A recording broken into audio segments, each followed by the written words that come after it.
I hope you can all hear me loud and clear.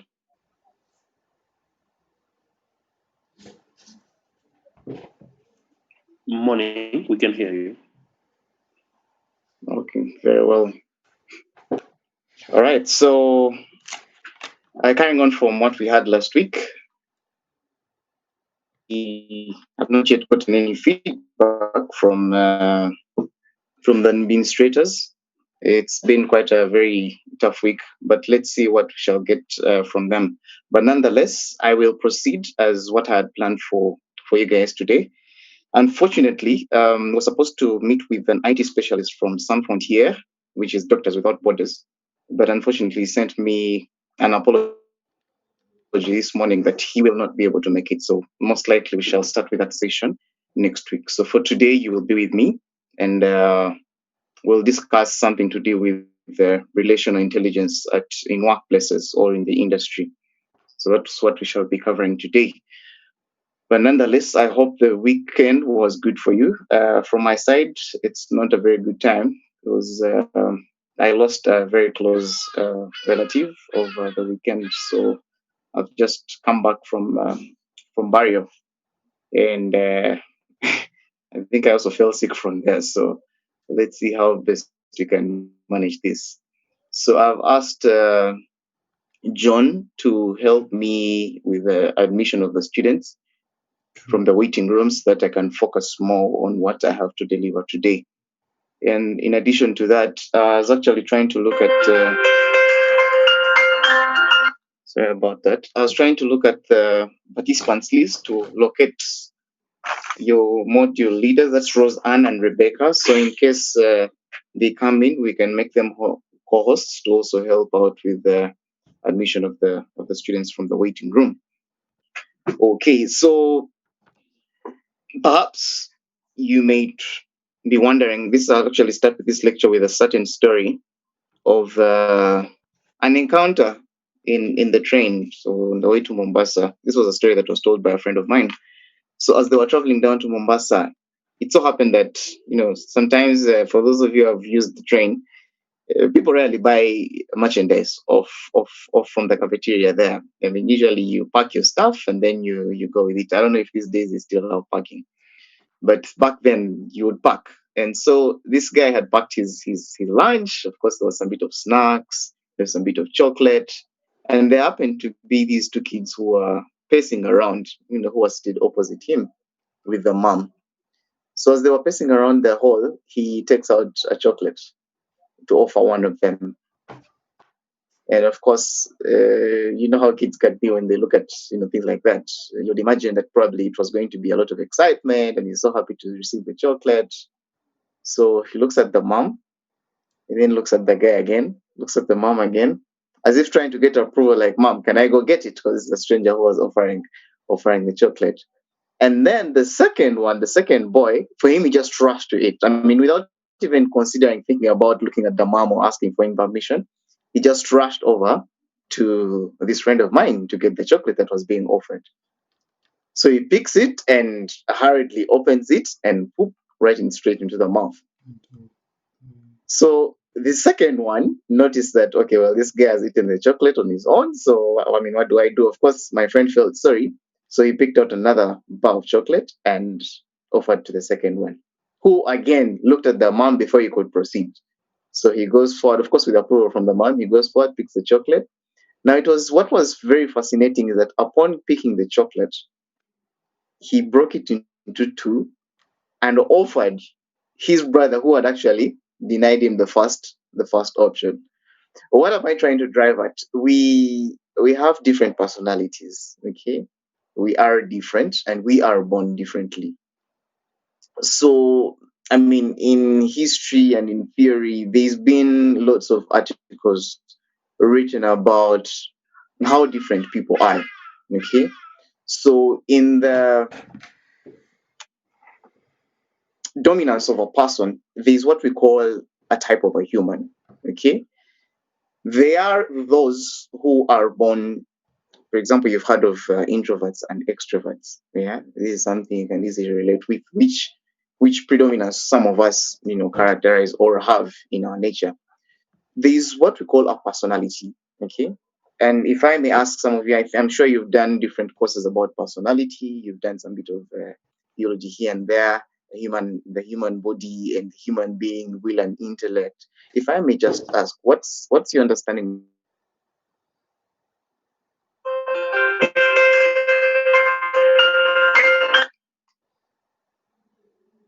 Because that's what I want us to tackle today and see how different persons can work together in a team and what are some of the things that have to be considered when you're choosing a team. Personality? Anyone who can help us define what personality is?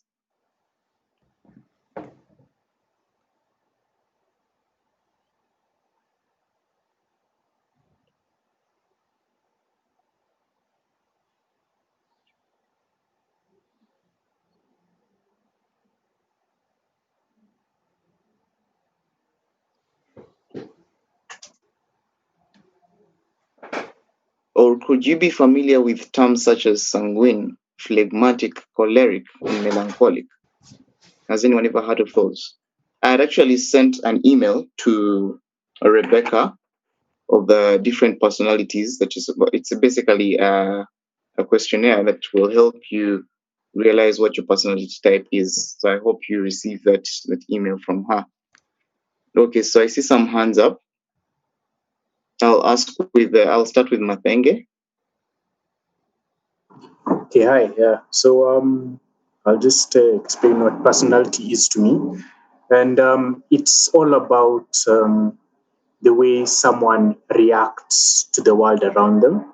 So how they get into certain moods, whether there's attitudes they have towards the world and to other people, and that constitutes your personality because you're born with that, and then built on that now you can shape it, you can mold it, but that personality will always be there. It will always be fixed. Okay. Yeah, I'll just like to pick out one thing that you mentioned. You are born with it, okay? And what you perceive of the world around you. That's very correct. Thanks, Mathenge, for the contribution. I'll move on to Newton. Good morning. Good morning. I think I just explained personalities. So there are different kinds of personalities, but to characterize them in the four major groups, sanguines are lively people. They are very cheerful. Melancholics are the opposite. They are quiet and reserved. Then we have the phlegmatics. Those ones, they're just there. They go with the flow. Then the cholerics are the people who make decisions and stick by it. Okay. Very nice response from that. So you've given us the four major types of personalities. Okay, and we shall dig a little bit deeper in what these personality types are and who we are or where we belong, depending on the results we shall get from the test. Isaac. Hi, can you hear me? Yes. Okay, so for me, personality is basically like how a person behaves, like the emotional patterns that majorly, they evolve from like the biological nature of a person. And also, I feel like environmental factors really affect someone's personality, you know. Like Newton has said, so that like there are types. There's the sanguine, there's the choleric, there's the melancholic, and there's the phlegmatic, So now depending on sanguines are, extroverts in nature,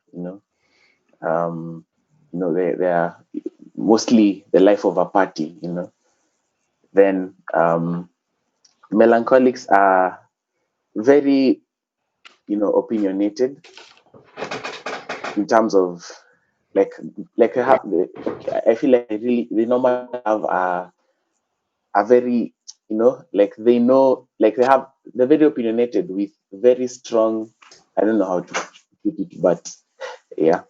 Then there are Okay, yes, I can't remember the two. No, it's okay. That's what you've mentioned is so true about the different personalities that we have.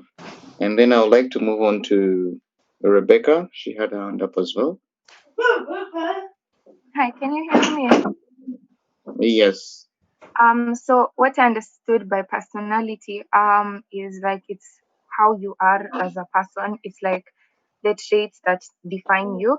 I read a book by Tim LaHaye called Why You Act the Way You Do, and he basically explained them like in short, like cholerics are more controlling, assertive people. Phlegmatics are laid back, introverted, like chill people. Then melancholics are more focused on solving problems, and they're very introverted. And um, sanguines are more social, the most social group. And then he also explains that like you can be two personality. You it's not like you're one only, but like he said, you can be mostly two. So like mine personally was I was phlegmatic and choleric. So what I understood like was the importance of it was understanding your strengths as a person and your weaknesses as a person. Like for instance, sanguines have a tendency to be a bit disorganized, but at the same time, they have great social skills. While cholerics are extroverted, however, they have, a bit more controlling tendencies, and but then they have good leadership skills, etc. Okay. Very well spoken. So I can see that most of you are very much well versed about the four temperaments. I usually like the four temperament test, which many of you have actually been referring to. That is the melancholic, the phlegmatic, the sanguine, and the choleric. It's my best, and it's what I can best present. But there are several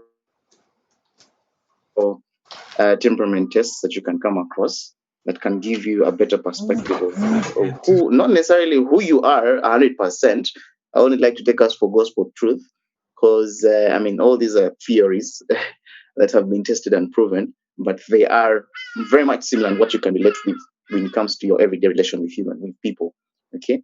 So if I'm to focus on the definition alone of personality, which are the individual differences and characteristics of ourselves, the way you think, the way you feel, the way you behave. Okay. So understanding those individual differences will give you either what we call social irritation. And that is, you're always criticizing certain people. Whenever you walk around, you're criticizing this, you're criticizing that. Or it can help you appreciate the people around you. And why I'm emphasizing this is precisely because you are getting into the industry, you are going to be working with different people. Yeah. The industry is very much different from the class setting. Right now you've been together for 4 years or more, given those who started way back their relationships in high school. You being able to relate in a place where you're nobody, okay, has a lot to do with your personal.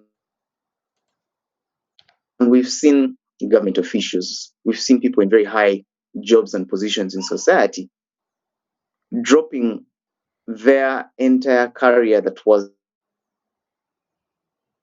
years to build in just a split second, precisely because of how they acted, whether it was an imprudent act or probably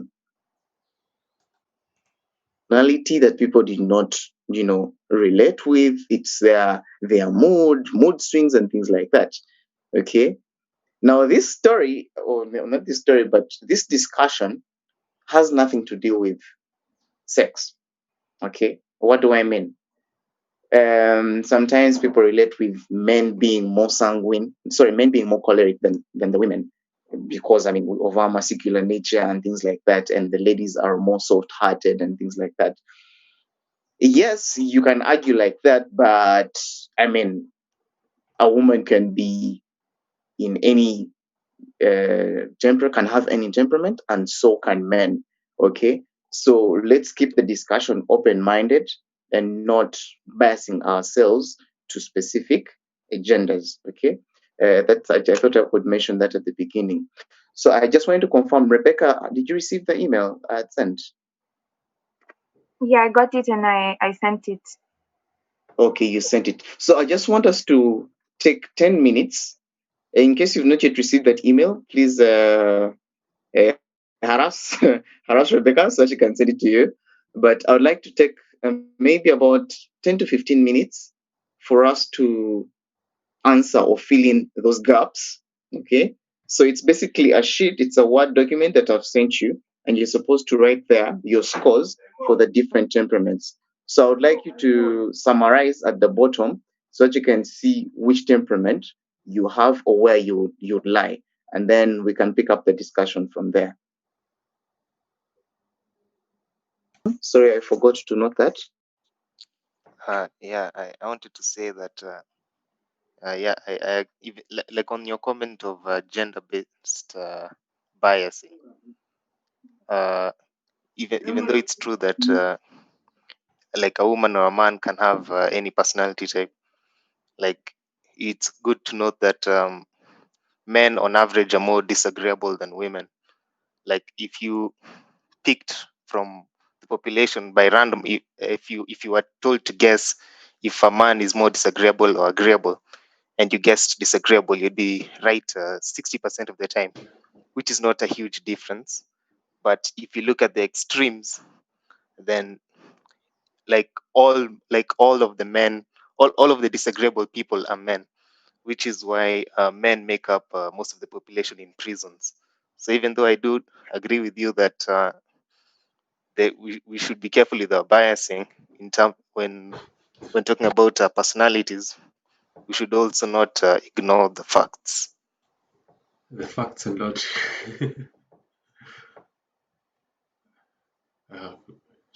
Okay, thanks, Brian, for that comment. So I see a number of reactions from the crowd. I don't know if it's in reaction to what Brian has just mentioned. I'll start with Roseanne. No, for me, it's not a reaction. Okay. You can ask Newton first, and then if it's not related, you can ask me. All right. So Newton, the mic is yours. I wanted to ask what mail was sent to us. I think Rebecca, you can respond to that since you haven't received it. And then second, those are not facts. Sorry, respond. That's Sorry, bias. I just stepped out for a bit. Respond to what? Could you just the share? mail that Is it the email that I was sent? sent by the it can be shared to all of us. I shared it to both groups, but let me just resend it. Okay. Thank you very much for that. Newton, you had another comment? I don't think those are facts. I don't think that's a fact.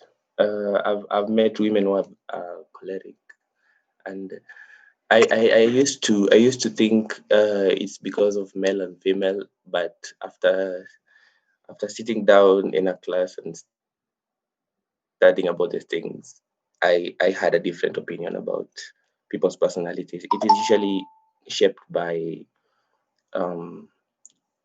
the environment and someone's upbringing more than their gender.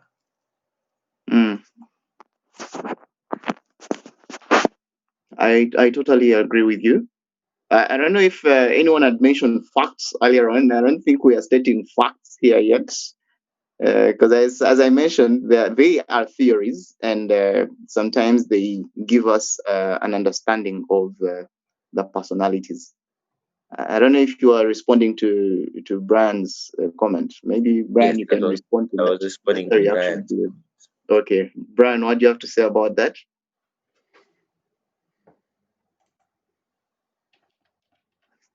Oh, can you hear me? Yes.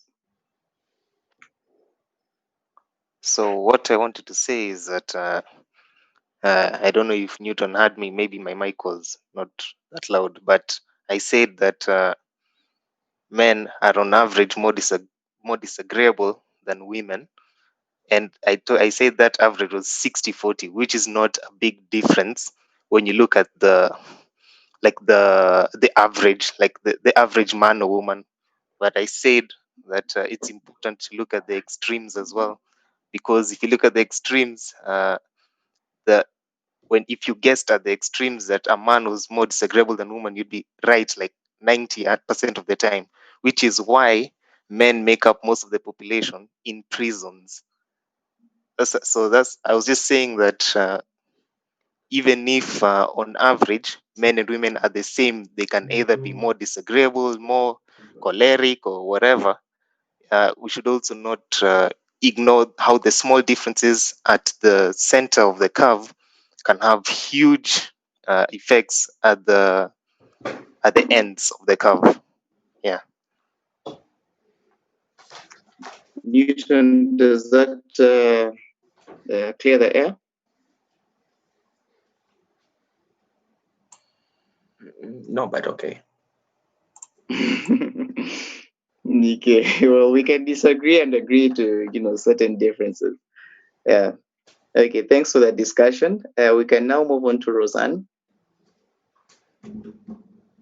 Okay, I have a question.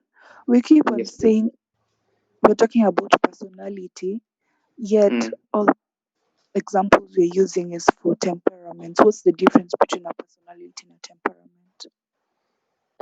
Okay. Very useless. What's the difference between a personality and a temperament? That's the first question of discussion. Anyone wants to respond to this before I can jump in?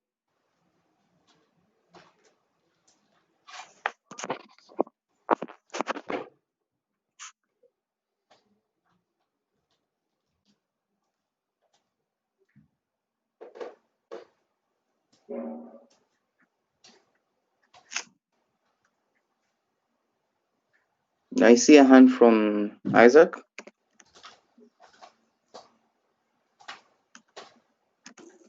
Okay, so um, I'm not sure how correct I am, but I'm gonna try. Yeah. Mm. So for me, I feel like temperament basically, it defines someone's behavioral style, like how do they behave, like the how of their behavior, you know. And then personality describes what a person, like what a person does and why they do those particular things. Yeah. So temperament is the behavior, like the how of their behavior, and personality is what does this person do and why do they do such things. So for me, I think that's a distinguishing factor. Okay. Thanks for that. I will, to answer your question, Roseanne, usually in different articles or in different research, usually they play around with both words. Okay. But if I may get more specific, temperament itself comes from a Latin word that means to mix. Okay. Temperare. It means to mix. So basically, the entire mix of your emotional or your entire mix of your emotions or your behavior is what forms your personality.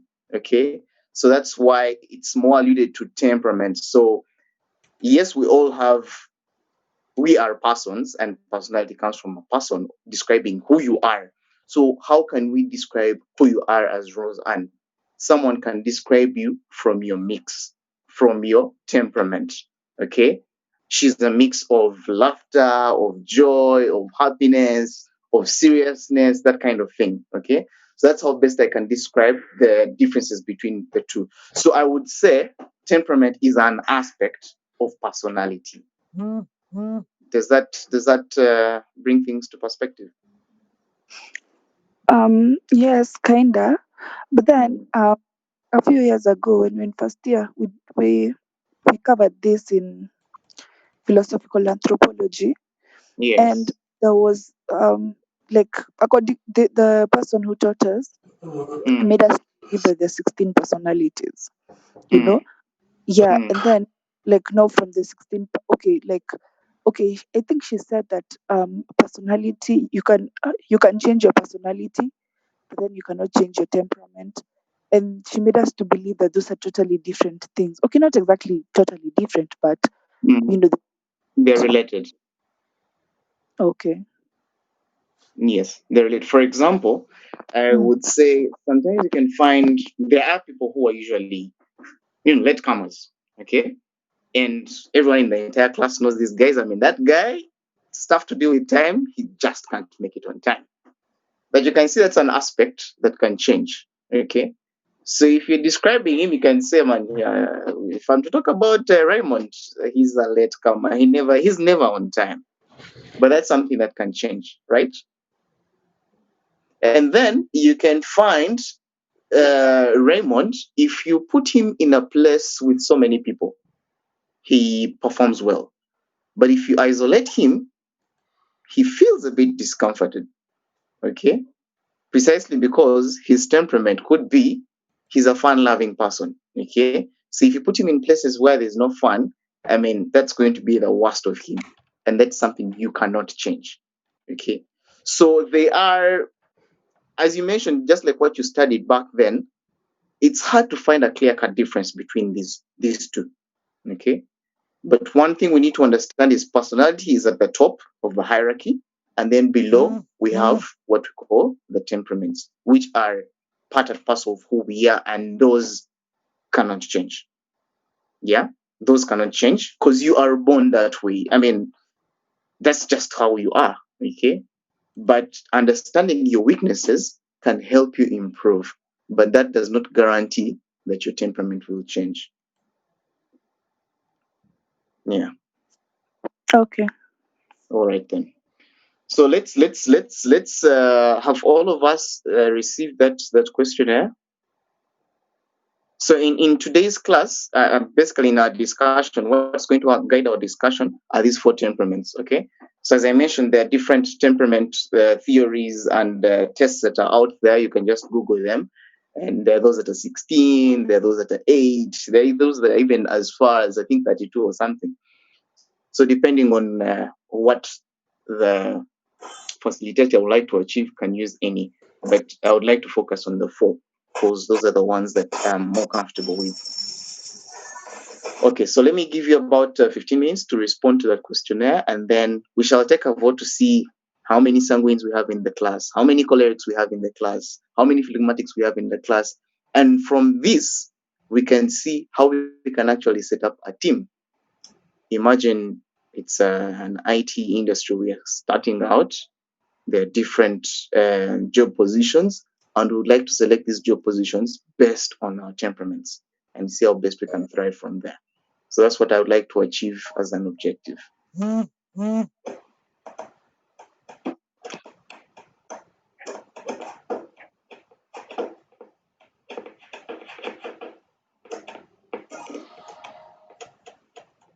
I see some hands up. Do you have a contribution, Julie? Hi. Hi. Okay, I have a question. Yes, please. Okay, so I'm wondering, can actually your environment contribute to who you are? Because you say that your temperaments are inborn. So can your environment actually change you? Maybe where you grow, your family, your friends, in short, generally your environment. I will respond to this question with another question. Yeah. Hmm? Right now, if I asked you whether you are an extrovert or an introvert, of the two options, what would you tell me? An extrovert. An extrovert. So Yeah. if you are born from a family, a big family, let me say you 5 kids or 8 kids at home, Uh-huh. yeah, and it's been a family of joy and jumping around playing together, you'll find yourself relating yourself as an extrovert. Yet in actual sense, you might be an introvert. But just because of your surrounding, Yeah. you are perceived as an extrovert. Interesting. Okay. Does that answer your question? Yeah, sort of. Yeah. So to answer your question, yes, in one way or another, your environment may influence and bias you towards one side. But if you to look at the different factors that define that particular personality, that particular temperament, you may find yourself in you may think you belong to a certain temperament, but in actual sense you belong to another, Okay. or you may have certain characteristics that spill over, maybe even across all the four. Of course, you cannot have all the four in equal measure, but because of how you relate and the environment you are in, you may find yourself there. And that's why you see, for example, there are people who think they're comedians, and the moment they get into the industry, they notice, this thing is not mine. It reminds me of a story I came across just this morning of why people or certain people find themselves in positions they are not meant to be in. And the example that was given was a stool. A stool is made by a carpenter precisely for people to sit on it. But if the stool wakes up one day and says, no, I don't want to be a stool, I want to be a hanger on which they can hang on clothes. Okay? If you came into a house and you found a stool and clothes are being hung on it, I mean, you would think, I mean, these guys are insane. This is not what it's meant to be doing. Okay? But precisely, it was the choice of the stool that it wanted to be a hanger. But that's not what the original carpenter wanted it to do as a task. He wanted that particular stool to be one where people sit. So you putting the stool upside down and you hang clothes on it, yes, it will perform the task perfectly well. I mean, the stool is maybe, let me talk about the three-legged stool, the ones we use in the villages. Okay, yeah, you can hang your shirts there, and I mean they won't fall, but that's not its purpose. Okay, so sometimes the environment can shape us like that.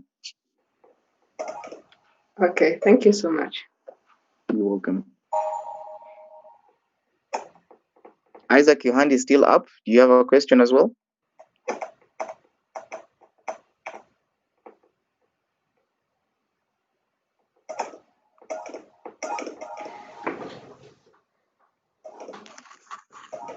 Okay.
Or you need some bit of time.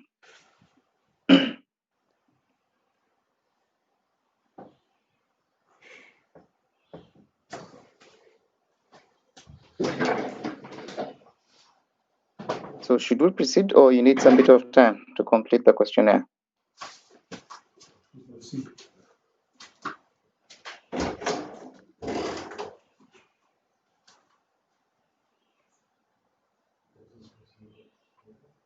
Maybe Rose, Anne, and Rebecca can speak on behalf of the class.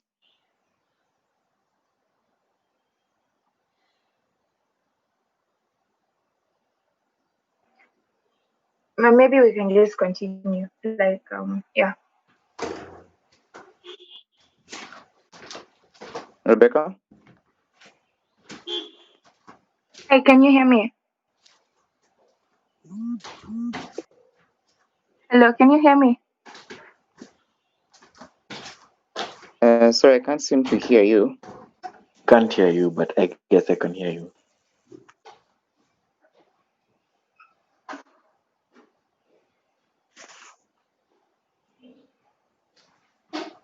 Just a second. I think I have issues with my audio. I can't hear any of your comments.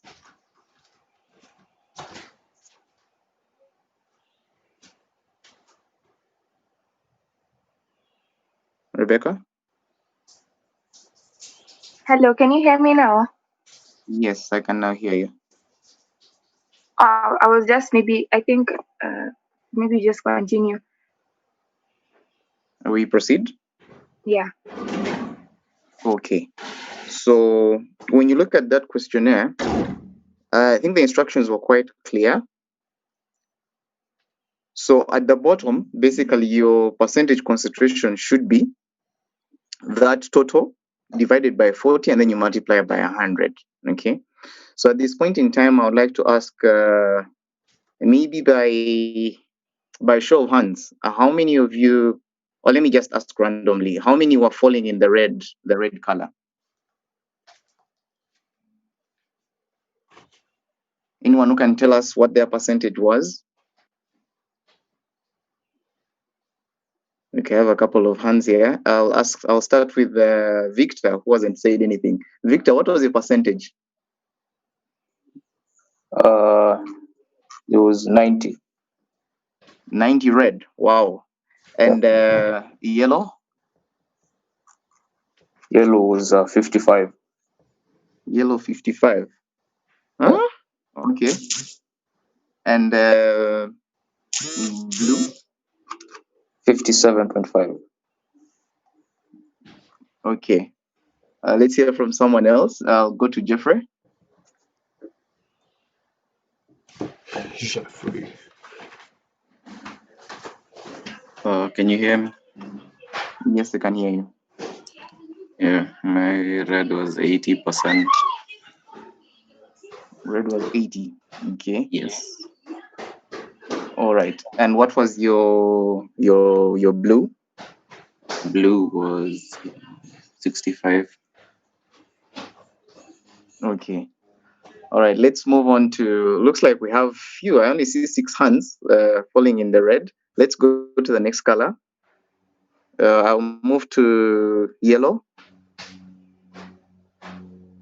The reds can lower down their hands. Let's go to the yellows.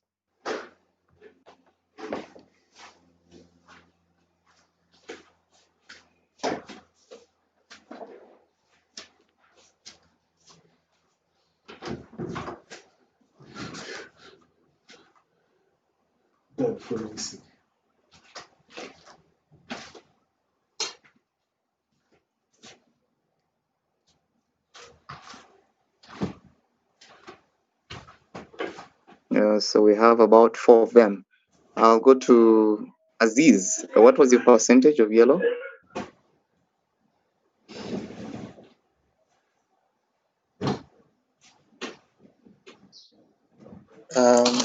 Can you hear me? Yes, I can hear you. My percentage was 82.5.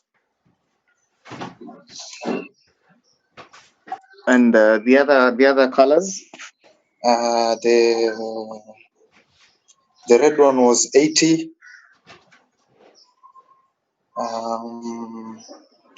Green 45, and the blue one 40.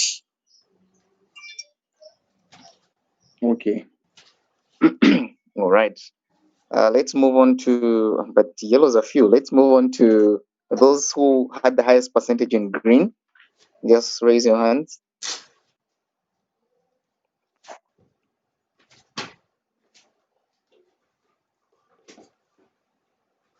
We have about 4, 5.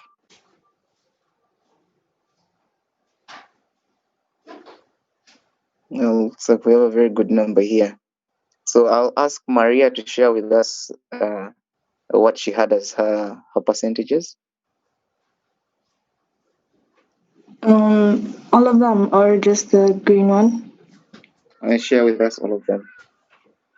The red was 47.5. The yellow is 65. Green is 70, and blue is 67.5. Okay. All right. It's very common to have green and the blue, sharing the same, or basically being close in terms of percentages, and we shall see why. Okay, I'll ask, let me just get the last group, that is the ones who had, that was green we covered, right? So we're going to blue. So the greens, you can lower your hands. So let's move on to the blues. If you had a very high percentage in the blues,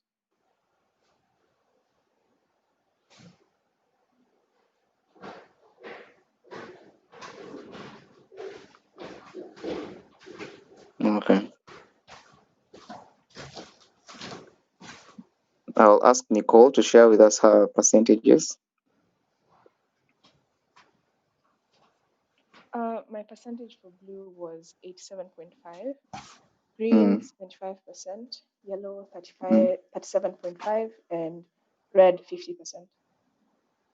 Okay. All right. Very well. So, okay, thank you very much for that participation. And it's very good to know some of these things, because sometimes we take them for granted. Probably by the time when you did this in your first year, you didn't really pay so much attention to, I would say, the consequences, or even more than the consequences, getting to understand what some of these things meant. Okay, so I'll again repeat, there are quite a number of similar tests of these, and some of them can actually be very silly. Okay, they can be very silly, but the only reason why we are drawn to them is basically to understand what makes us special. Okay, what is my place in the world? Who am I? I don't know if you've ever asked yourself that question. Yeah, why am I like this? There's an interesting movie I watched some time back. I've even forgotten the title, but ideally it was this little boy who had a brain condition, and he had undergone quite a number of operations. He had gone to special schools, so the parents one day decided to take him to a normal school, an environment he had never been in. And while there, he was looked at as an outlier. He was looked at as an outcast. Okay, and people always looked at him with this. What's wrong with this boy with a deformed head? For some reason, he always had the helmet on to hide his identity. But cutting the long story short, at the end of the movie, it comes out that he was actually very good at sciences. He turned out to be the best student in their class, stroke the best student in their year, and he had a very strong bond with his friends.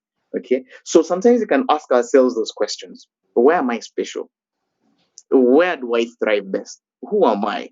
And if we can understand what's going on in our personalities, then we can make better choices in life. And these are things you're going to encounter in the industry. These are things you're going to encounter when you start working. These are the things you encounter on a daily basis at home. Okay, for example, I've been, sorry to use a personal example, but one of my challenges is how can I make a good choice?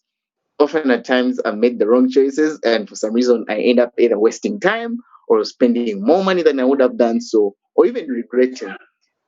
So one of my mentors once told me that never give yourself room for regrets. Even if you notice something you've done is regrettable, just don't give room for regrets. Try to see the best, make the best out of it. Okay, and this is what we refer to as personal intelligence. You being able to guide your own system to say that I'm functioning like this and this is how I am. Okay, so how is that person's system functioning and who are they? If we can be able to ask such questions when we relate with our friends, when we relate in our working environments, that knowledge can help you know to work better with your teammates, something crucial for building and working on a successful career.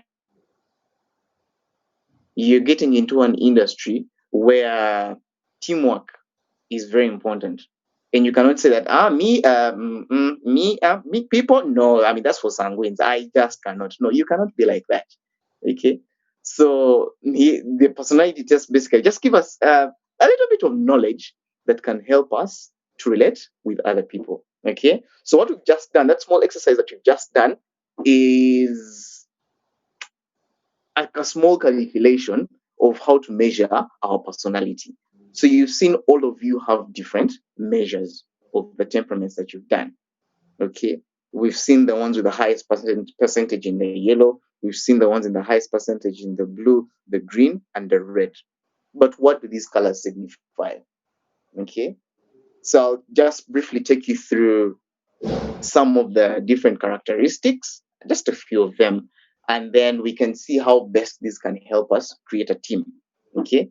So I will start with the first one, which is on your piece of paper. I don't know what you have as the first color, but you can guide me. Which one do you want me to start with? Which color?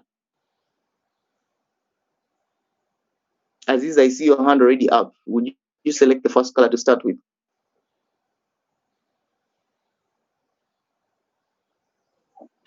I forgot to lower it, but we can start with the yellow one. We can start with the yellow one. Okay, so the yellow one, those are the sanguines.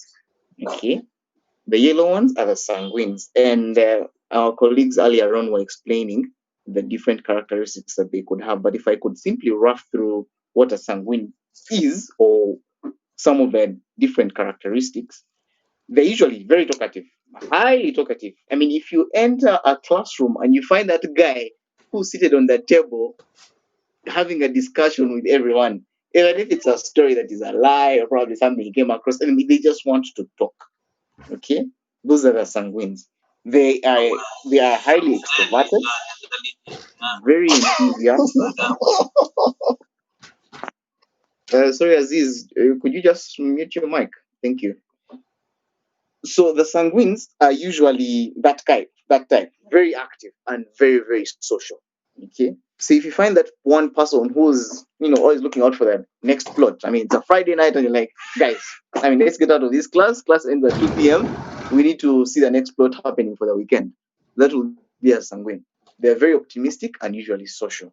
Okay. So if you find yourself with those kind of characteristics, you can easily relate with the sanguine. And for those of you who have certain high percentages in yellow, you can easily relate with what I'm talking about. However, some of their weaknesses could be just like what I think one of you mentioned, disorganized. Okay, they tend to have tendencies of disorganization. So you put if it comes to your wardrobe, he opens up something, probably tell them to look for something in your wardrobe, you'll find it in tatters. So they never put back things the way they were before. Okay, so those are some of their strengths and weaknesses. Then you can read more about what a sanguine, what are some of their weaknesses and strengths to help you understand more about this particular temperament. So I'd like to move on to the next one, which is who can choose the next color we can discuss.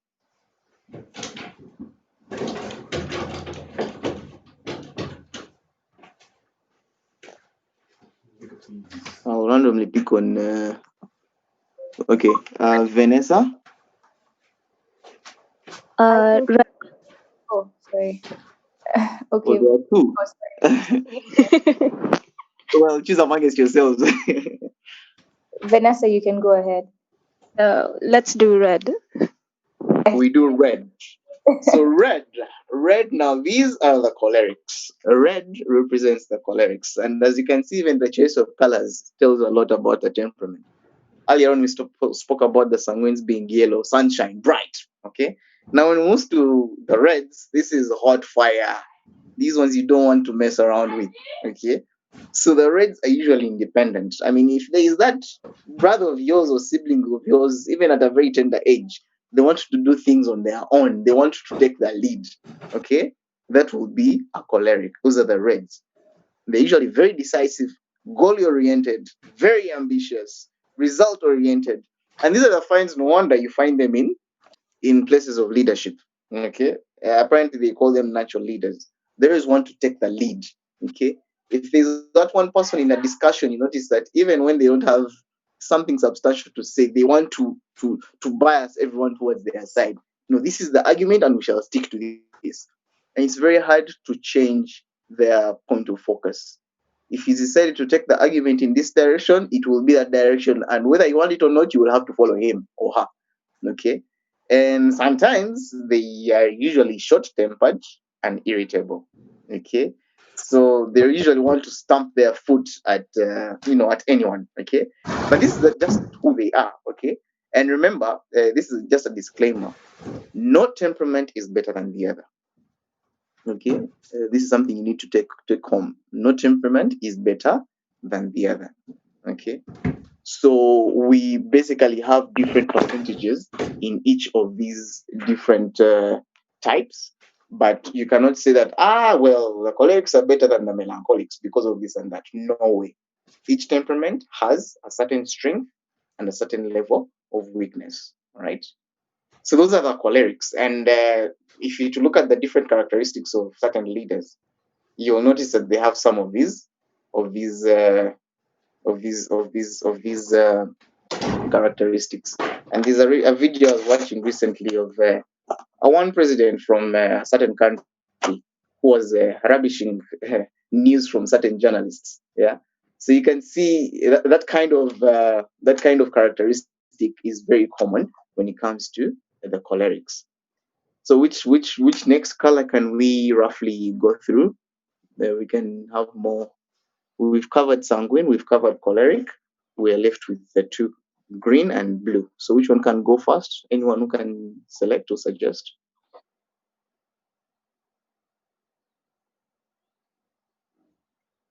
Yes, Julie. Okay, first of all, I have a question. Is it possible for one to be choleric and sanguine at the same time? What do you mean by same time? Because my percentages were the same for choleric and sanguine. That is very possible. Okay. Yes. Though later on, when we look at, not later on, when you read further, you notice that there are certain opposites where you cannot lie in both. For example, you cannot have the same, it's very rare to have the same percentage as red and green, because these are two exact opposites.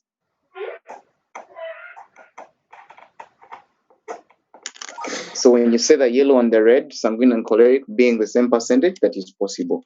And that's why you see some of your other colleagues had the same percentage with the blue and the green. Okay. So which color can we select?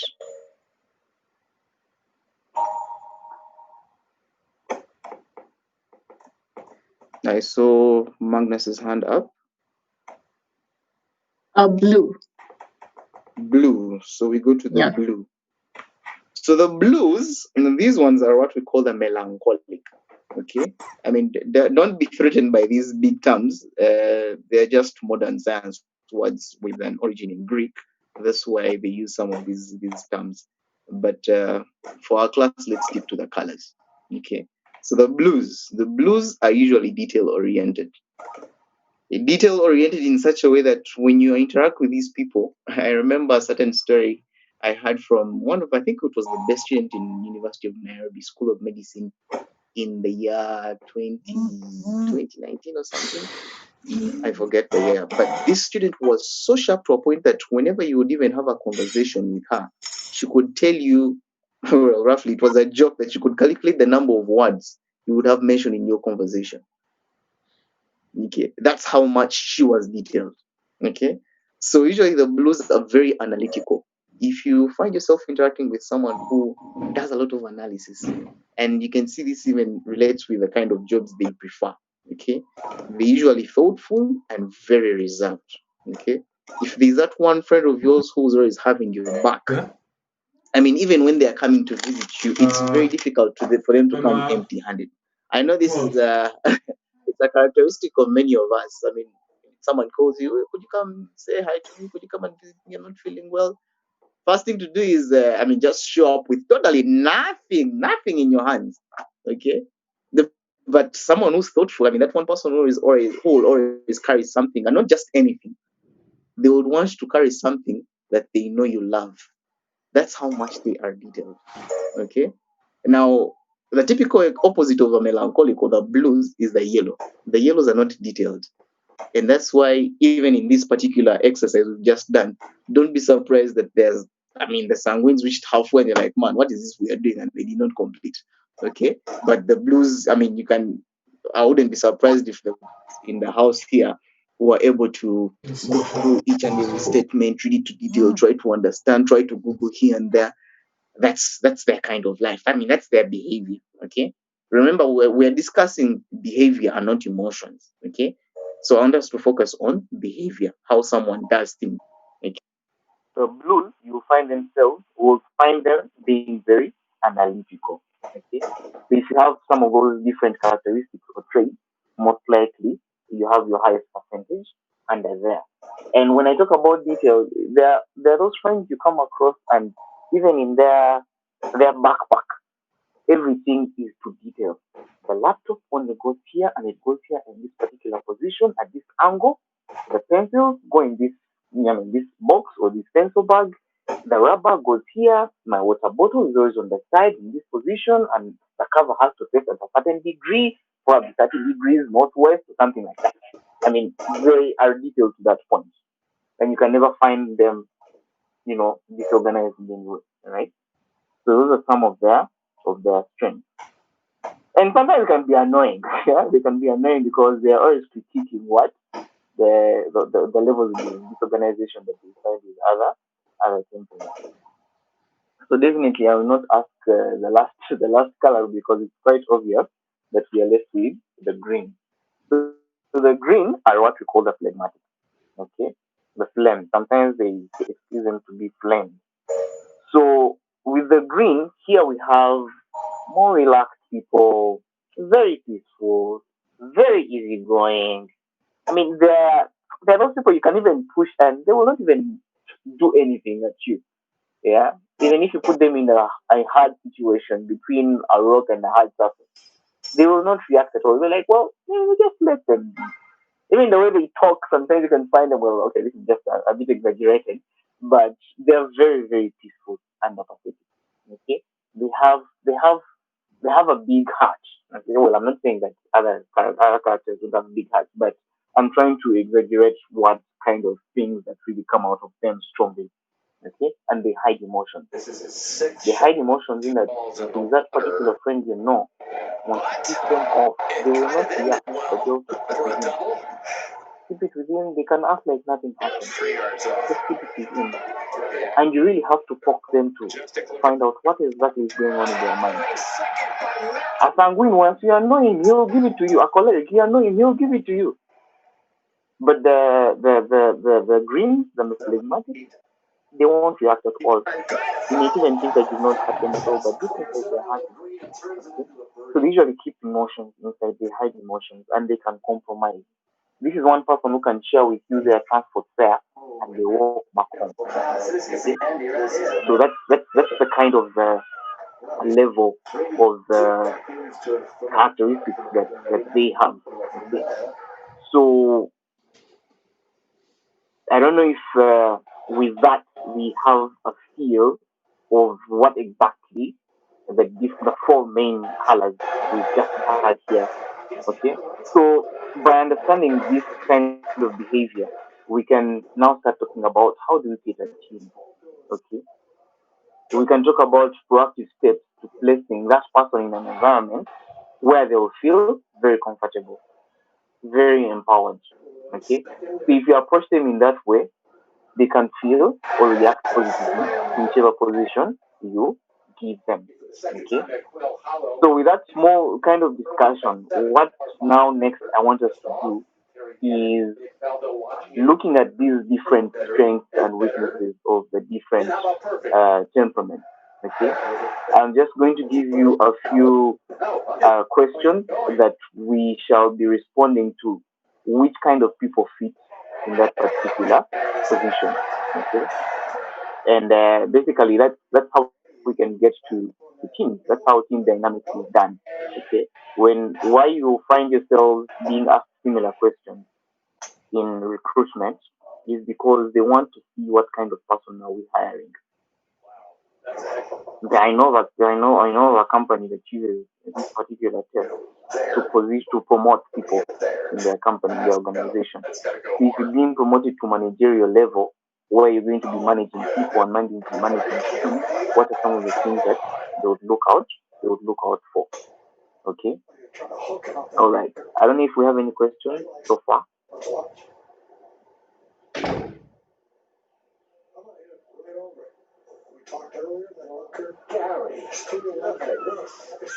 All right.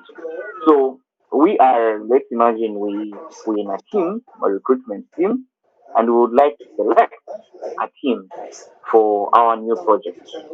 Ideally, the project is going to be an addition to the existing company processes. And what the team is tasked to do is they are going to go out to the public to find people's views on a new product that they're developing. And what is the product going to do? It's a new payment system. Something that is equivalent to M-Pesa. Okay? A new payment system for the city of Nairobi. So our task is to find a team that is going to be able to spearhead this particular project. Are we together? So the first position we need is someone who's going to drive the team. Okay, someone who's going to, give us a good drive to the entire process. So what kind of person would you select to be on that particular team? So how you're going to respond to this is one, their temperament and why you would choose that particular person for that particular team.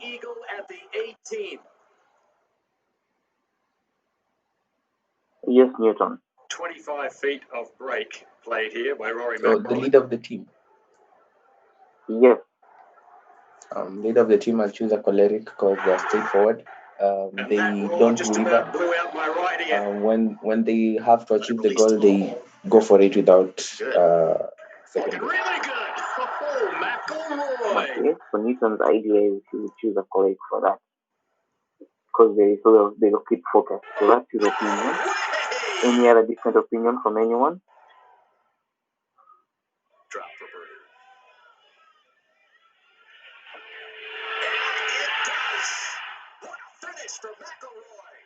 Would I say that all of you would choose a choleric?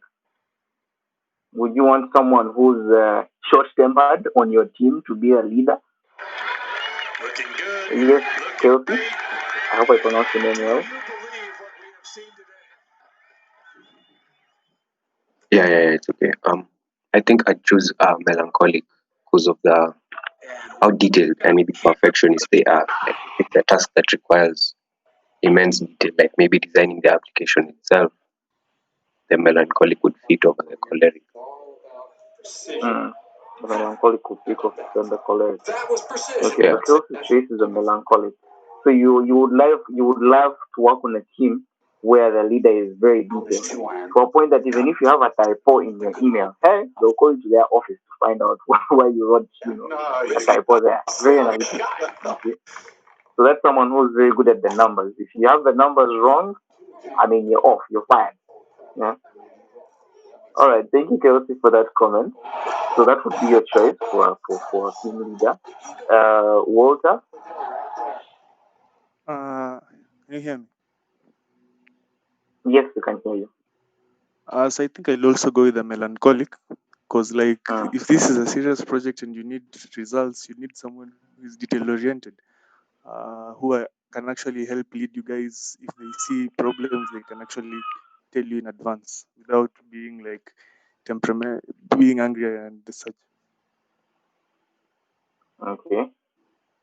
So that's the kind of person you would like to have on your team. One that is thoughtful. Newton, you want to change your mind? No, I'm not changing my mind. I want to ask.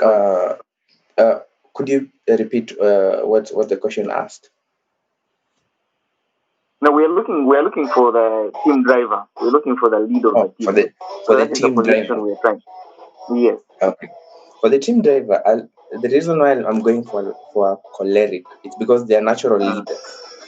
These people, they are driven by, if they have an ideology, they are driven by it. Yes, they have a shortcoming with their tempers, but example, if I take a melancholic, which I am, we sometimes our emotions take over more than what really matters. A choleric person takes function over form. but a melancholic person takes form of a function. I don't understand me by that, but You've that's why. confused me, Kabisa.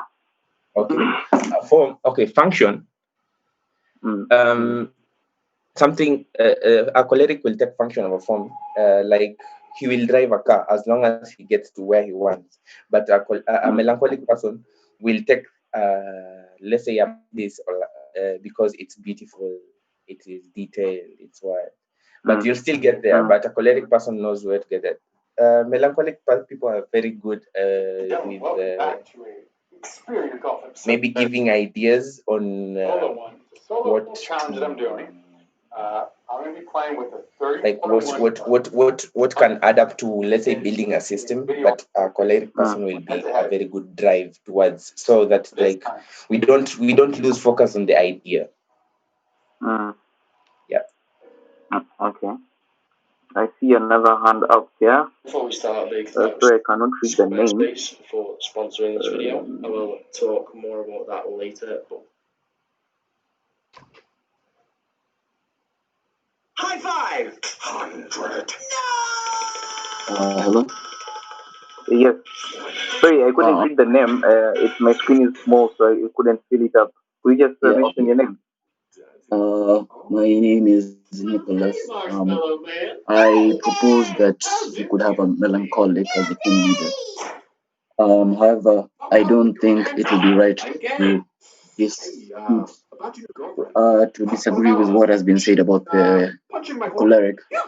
So if there's a possibility of an assistant, right? Because I feel like the choleric will be able to manage people easier, right? So that they can get their team data. However, the melancholic person should make the final decision based on statistics and available data. Okay. Yeah. I'm still alive. All right. Thank you, Nicholas, for that. So you can see it can get very complicated actually when you look at the different flows and the strengths. And you notice, I wish I could just have an all-round person with all the four temperaments, that kind of thing. But what we're trying to do here is a team. Okay. Yes, Ian. Hello, son. Hello, can you hear me? Yes, I can hear you. Ready to die? I'd agree with Newton about a choleric person because when you're looking for a leader, you need someone who's direct and someone who's willing to make changes and make the decisions when it comes down to the wire. You need someone strong-minded. Yeah. And as much as people don't relate with people with anger issues, along the line, their decisions may always turn out to be the best. We've got you on camera. Well, I got you. Okay. All right. Thanks for that. So I will leave all the questions open because personally I also would have my different perspective on this. So I'm not saying that this temperament should have this position, this other temperament should have this position, but just to throw more of the discussion to see what would be the best fit, at least for our particular organization. So that has been a discussion about the leader. Okay, so we've seen that we've been juggling between the choleric and the melancholic. It's quite clear that no one wanted to have the phlegmatic for a leader, and I will reserve those contributions to yourselves. Okay, so let's move on to the next person. Now, in a team, this is an IT project that we are working with, and of course, a certain special. We need tech gurus to do the real building of the app. Okay, so if you're looking at the team, remember when you're working on a project, you start all the way from phase one, where you need to select the best team, even if what you're going to do will come maybe 2 months down the road. So let's talk about the guys who are going to do the coding of this app. Yeah. Hey, what kind of people would you like to have on the team?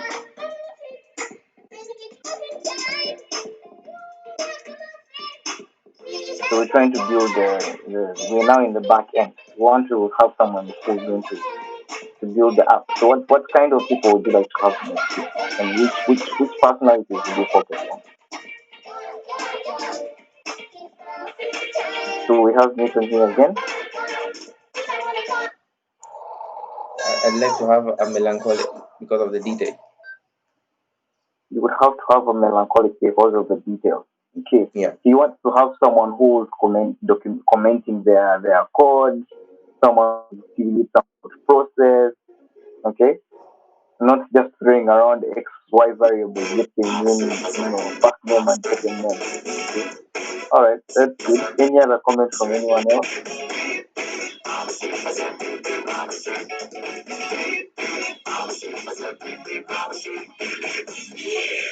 Now we all agreeing that we would go for a melancholic for the coders.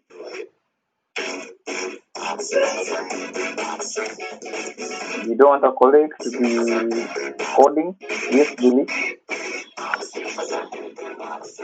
I also agree with him because of the other traits such as accuracy, consistency, practical, and factual.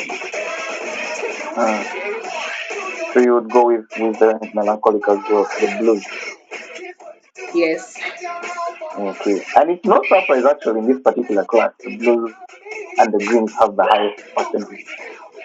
Okay.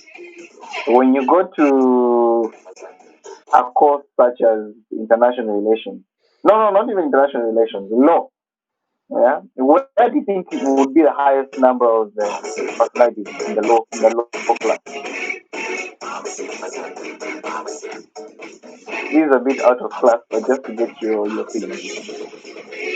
In the law class, what do you think? Which temperament fits them well? Yes, Vanessa. Say again. I think the choleric. The cholerics. I would also be not surprised that there will be the cholerics there. Then usually people from law school are very argumentative and they like arguing and talking over their voices and things like that. So yeah, so it's no surprise that actually this being an IT unit, we have more blues. Okay, so you don't want to put someone who's studying public speaking and you put there a melancholic. They will not thrive definitely because they are not people persons. All right, Sawa, thank you very much for that. So we all agree that coders, I can see from no reactions from any other person, it's quite clear that you would like to have a melancholic for that position. All right. So earlier on in the description of the company, I said we may have to go out and collect the data from the public. Okay. So there has to be a team that is going down to interact with people, to talk to them. Maybe you may even want to get user feedback. Which person would you think would be the best to lead this team, and why?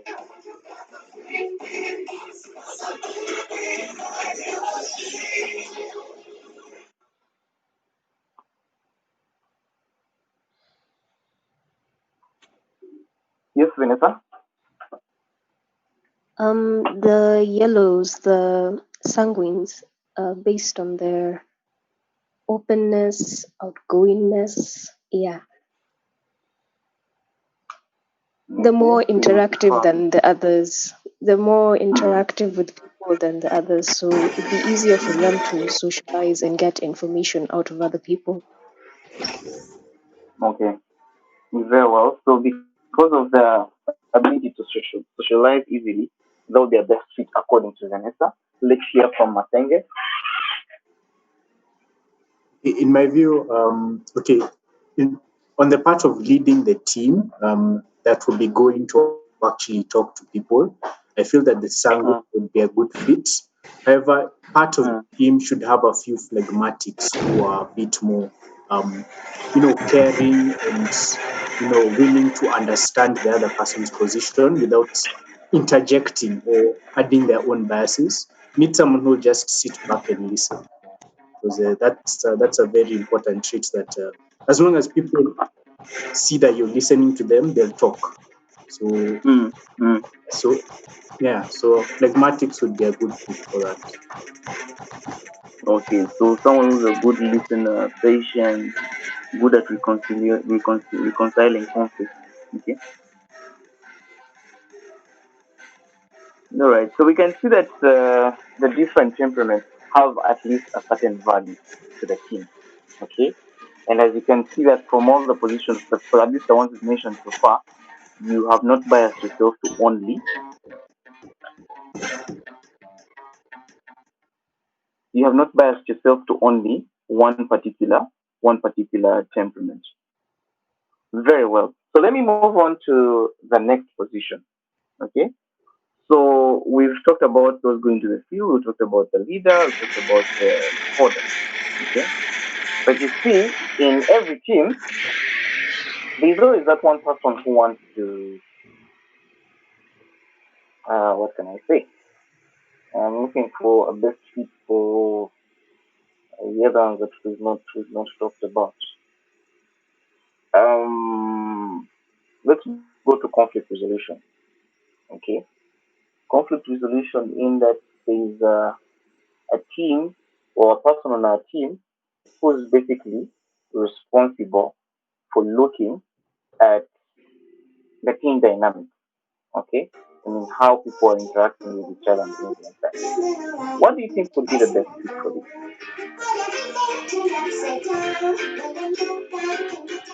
Maybe we finished developing the app, and maybe customers are coming in to complain of this and that. Who would you want to have as the figure to handle conflict resolution?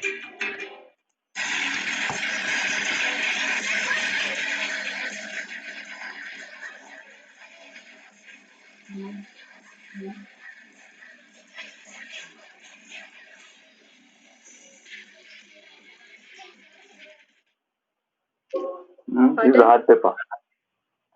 Whom would you like to have on your team to handle conflict resolution?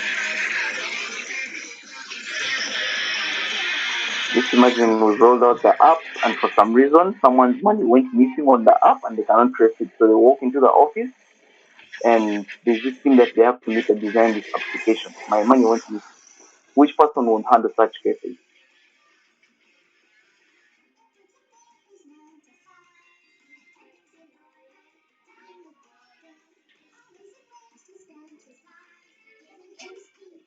Jerry?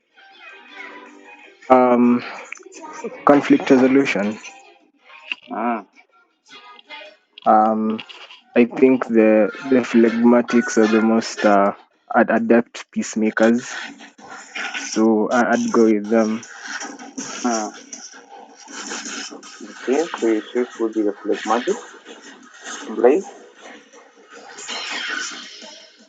As for me, I'll also go the phlegmatic due to their calmness in this and composure, because I do know in this type of conflict, the tendency of emotions to run very high.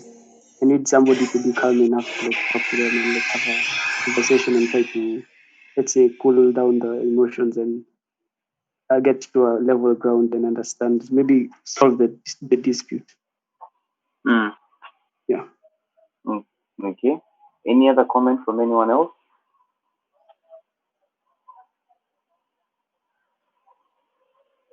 Okay, so you can see that from what you've mentioned or from your examples, you can see that the value to the team that this particular temperament would give would be maybe a loyal team worker, someone who's compliant, a good listener, patient, okay? And it's no surprise that, the phlegmatic would be good for this particular position.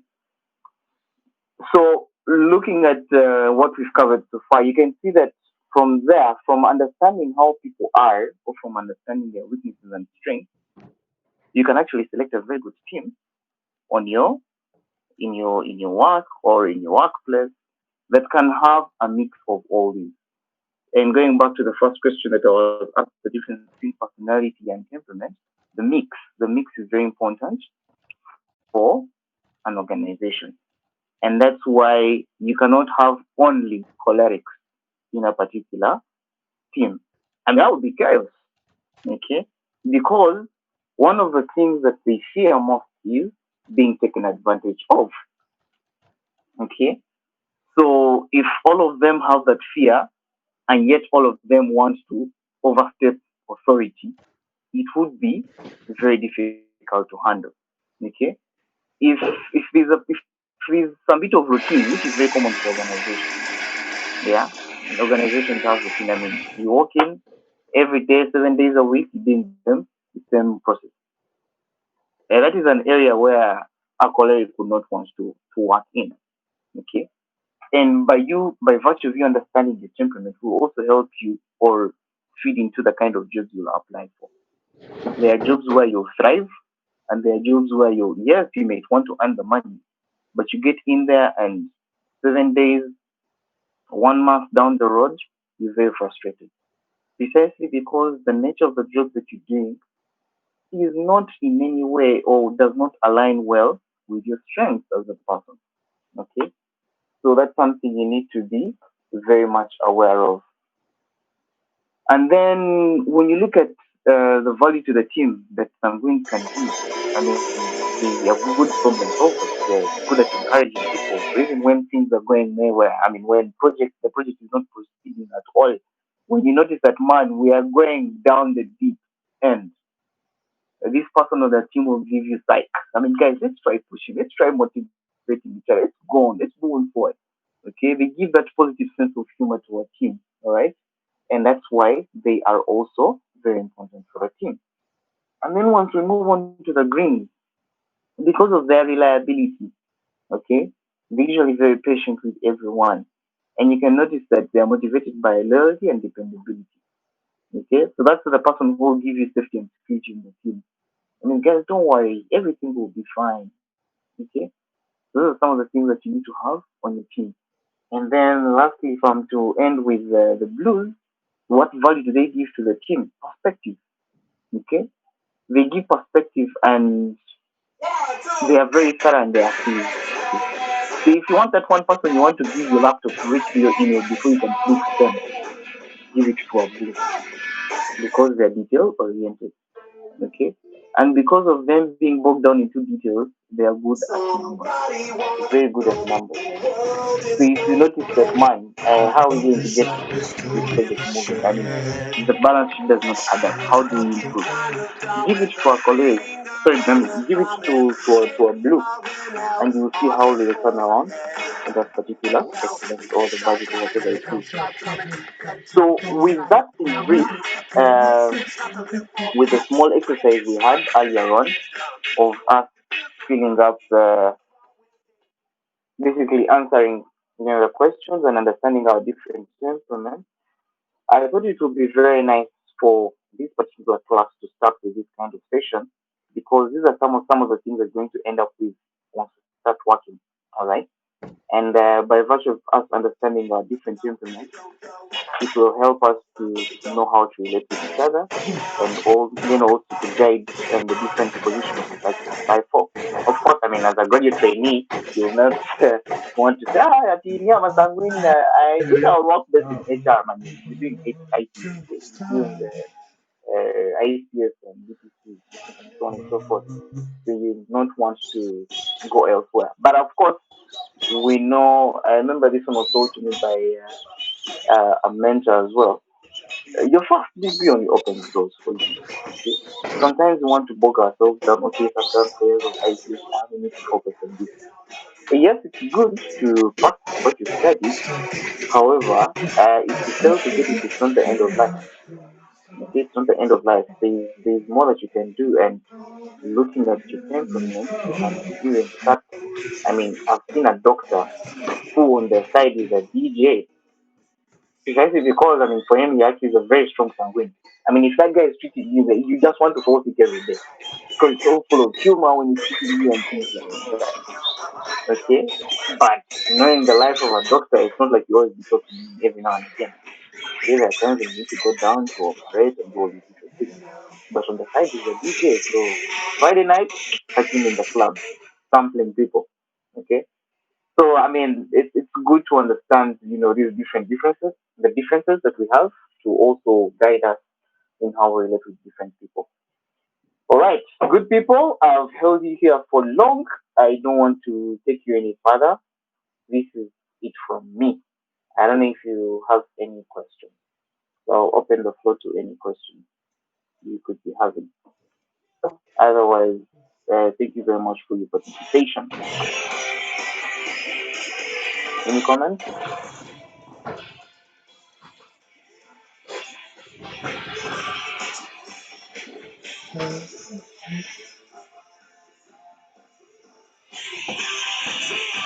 Okay, so silence means two things. Either we've understood or we've understood nothing. Which should I take?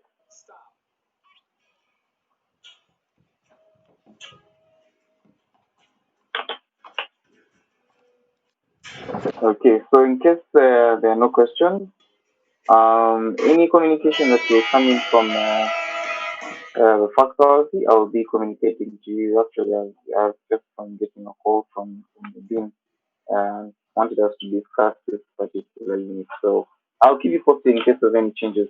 But next week, most likely, we shall have our very first guest, most likely one of the IT personnel from Sun Frontier, which is a multinational organization. And then later on, we shall keep you updated on which people we shall be inviting. I would also like to welcome your ideas on the different speakers we can have. I already received a few requests from you, so that's very good and I encourage that. So without further ado, I wish you a very lovely week ahead of you and see you next week.